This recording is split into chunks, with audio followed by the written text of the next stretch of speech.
क्यों Dubai underworld mafia और criminal gang का सबसे फेवरेट सिटी बन चुका है।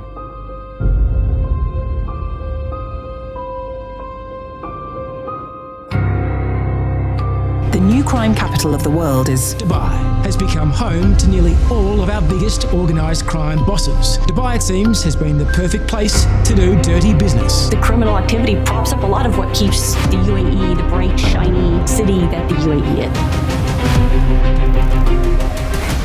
दाऊद इब्राहिम, विजय माल्या, छोटा राजन ऐसे 200 से भी ज़्यादा टेररिस्ट, क्रिमिनल्स और ड्रग लॉर्ड के तार सीधे दुबई से जुड़ते हैं।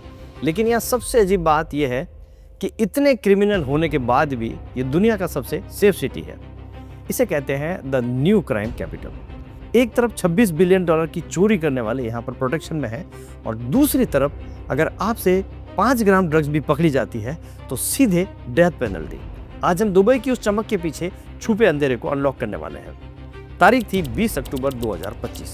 डैनियल किनाहू सर पर $5 मिलियन का इनाम, FBI की मोस्ट वांटेड लिस्ट में टॉप पर था। वो बुर्ज खलीफा की 40वीं फ्लोर पर बैठकर कॉफी पी रहा था। नीचे पुलिस का सायरन बजा, लेकिन वो किसी फोन चोर के लिए था। लॉजिक देखिए, फोन चोरी किया तो जेल, लेकिन $26 बिलियन चोरी किया तो सिक्योरिटी। जब डमक ग्रुप के एजेंट से पूछा गया कि अगर पैसा ड्रग का हुआ तो उसने कहा, we don't care, it is none of our concern. It's like our concern, such as our concern is just what you want to buy. Dubai में प्रॉपर्टी खरीदते ही आपका काला पैसा लीगल वाइट हो जाता है। वहाँ ओनरशिप रिकॉर्ड इतने छुपा कर रखे जाते हैं कि कोई भी इंटरनेशनल एजेंसी वहाँ तक पहुँच ही नहीं सकती। We have people who's running from their countries to invest here with full cash. Only cash. Cash for them. How do they bring them here? In bags. It's like they have some part of money they want to make it safe. Where to put it? You can put it in Dubai. लेकिन Dubai हमेशा से ऐसा नहीं था। 1930 में ये एक शहर नहीं था, एक वार्निंग था। 1930 से 1940 के बीच में दुबई ने 17 ईयर्स ऑफ हेल देखे। भयानक अकाल पड़ा, लोग पेड़ों की सूखी पत्तियां और रेगिस्तान की चिपकलियां खाकर जिंदे थे। इकोनॉमी सिर्फ नेचुरल पर्ल यानी कि जो मोती होते हैं उन पे ऊपर टिकी हुई थी। लेकिन जापान ने लैब्स में सस्ते आर्टिफिशियल मोती बना दिए और दुबई रातों रात कंगाल हो गया। पड़ोसी देश सऊदी और कुवैत में तेल के समुद्र मिले, लेकिन दुबई की जमीन से निकली सिर्फ एक छोटी सी बूंद। यहाँ आता है सबसे कंट्रोवर्शियल मोड़।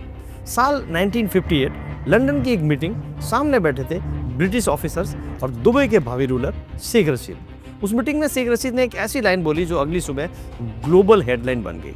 उन्होंने साफ कहा, Dubai survives on hashish and opium smuggling. सच्चाई दुनिया के मुंह पर थी। लोग हैरान थे कि एक राजा खुद तस्करी की बात कैसे कर सकता है, लेकिन शेख रशीद एक वॉकिंग कॉन्ट्रडिक्शन में थे।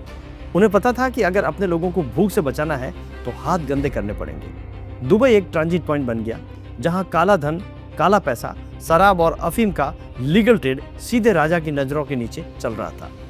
अब बात करते हैं उस धंधे की जिसने दुबई को गोल्ड कैपिटल बनाया।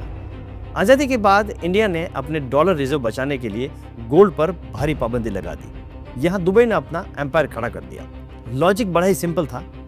$35 का लीगल गोल्ड दुबई में आता था और इंडिया के बॉर्डर पर उतरते उसका दाम डबल हो जाता था, डायरेक्टली डबल। सैफ अल गुरैर, जो कि दुबई के सबसे अमीर आदमी बने, उन्होंने खुद माना कि उस वक्त गोल्ड की तस्करी सीक्रेट पॉकेट वाली जैकेट पहनकर होती थी। पर्ल खत्म हो चुके थे, ऑयल था नहीं, तो स्मगलिंग ही इकलौती ऐसी चीज थी जो दुबई को ऑक्सीजन दे रही थी। उस समय दुबई सालाना 200 से 300 टन सोना निकाल रहा था। जी हाँ, 200 से 300 टन सोना।